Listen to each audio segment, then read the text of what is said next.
This is Savannah Hernandez for Action 7 News. As you can see behind me, there is a protest over here. So we're going to come talk to some of these protesters today and see what exactly it is they're protesting. We are at the Capitol building here again in Washington, D.C. Let's go talk to these protesters and see what they're out here for today. Hey, ho, ho, Islamic Republic has to go. So Khamenei has got to go.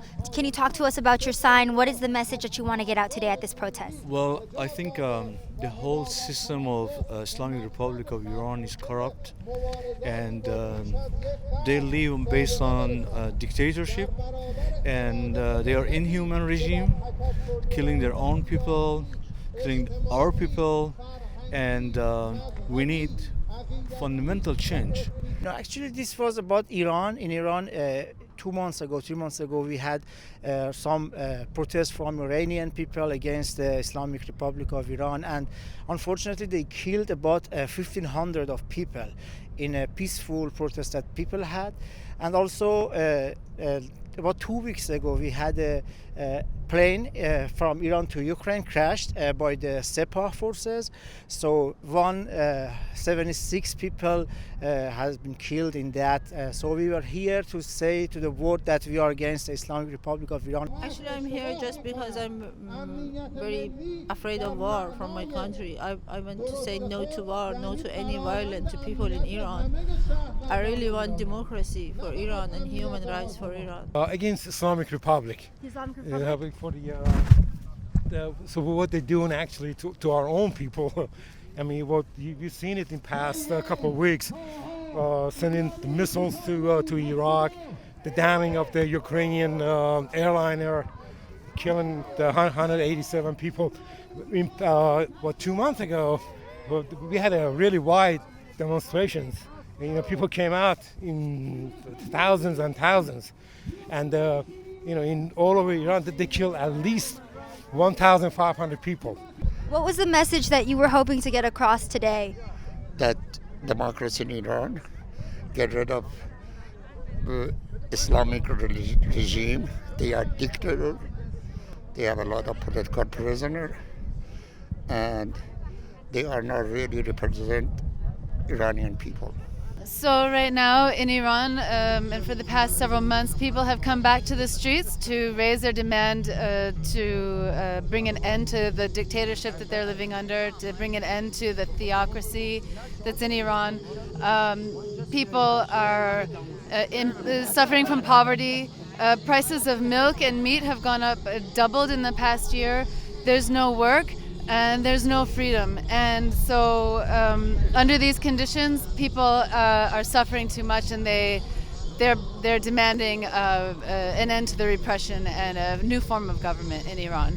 So what do you think of Donald Trump and the way that he handled the situation with Iran and the killing of Soleimani? Oh, Soleimani. Personally, I like the Soleimani to be captured and put in charge, standing in front of a judge to explain himself. Mm-hmm. He's a murderer. He's a mass murderer. I would say he had to go. The way he went, as I said, I preferred standing in front of a judge explaining himself. But this guy had to go, and it was a devastating loss for Khamenei, the supreme leader. So I think overall, I mean, maybe speak to somebody else, they're gonna have a different opinion, but I think that was the right thing to do. That was a good thing he did. He was one of those generals that had the blood of a lot of Iranian, Iraqi, Syria, and whatever else on his hand. He was really a dangerous man. I think, Soleimani was, in my thought, Soleimani was a terrorist because he murdered many people, especially in Syria. And Sepah forces has a big role in suppression of the people of Iran. I cannot say that I'm happy of that because it's not good to support this act. But I think if Sepah get weak, it's better for Iran. Nobody should be crying over Soleimani. It's not clear that Donald Trump had the best interests of Iranian people in mind when he took this action. I think that what we need to think about is what are the real needs and real demands of Iranian people. They need freedom. They need a fair economic system. They need to be paid for the work that they do. Right now in Iran, workers are not allowed to organize. Many times workers don't get paid for what they do. People need to live in freedom. They need to be able to speak their mind. And right now, if you raise a demand, if you speak your mind, you can end up in jail, tortured, executed. After Trump ordered the killing of Soleimani, many Americans here were defending Soleimani and said that he shouldn't have killed him. What do you think about those types of comments and reactions? Well, I would expect those people.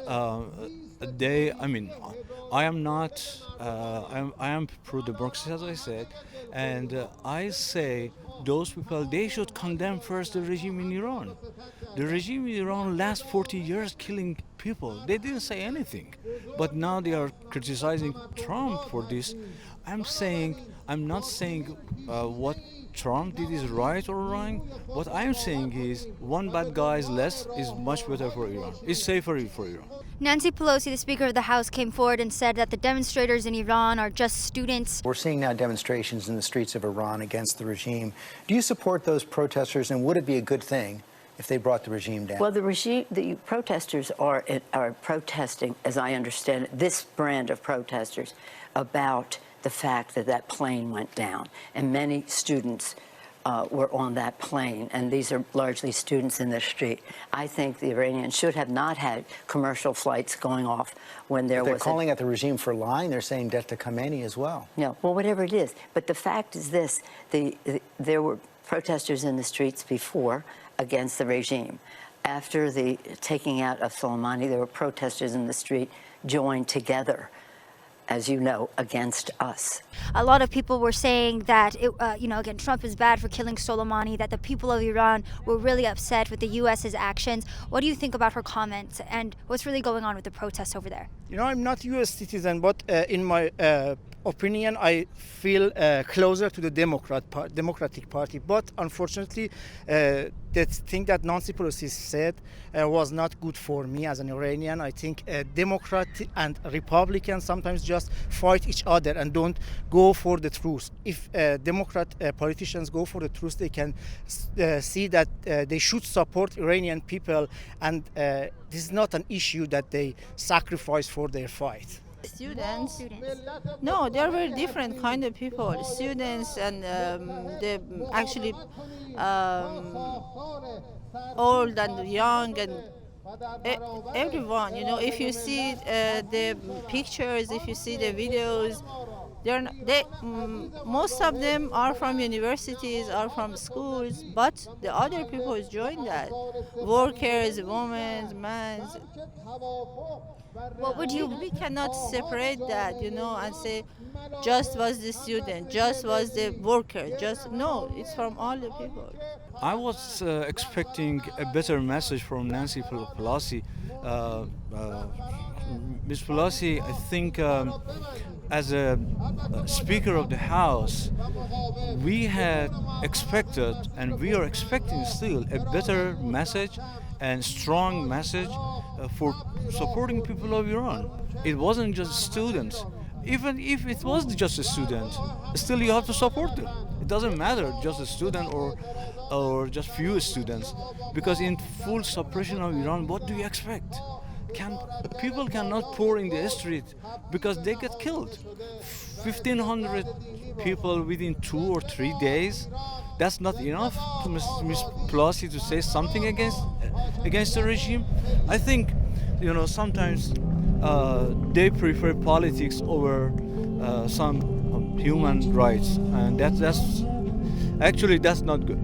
Are they mostly students? Who's protesting over there right now? Yes.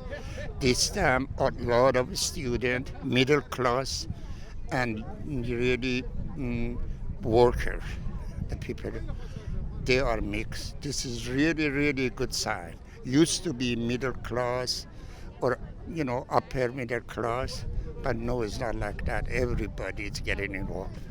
She's did you see the caricature?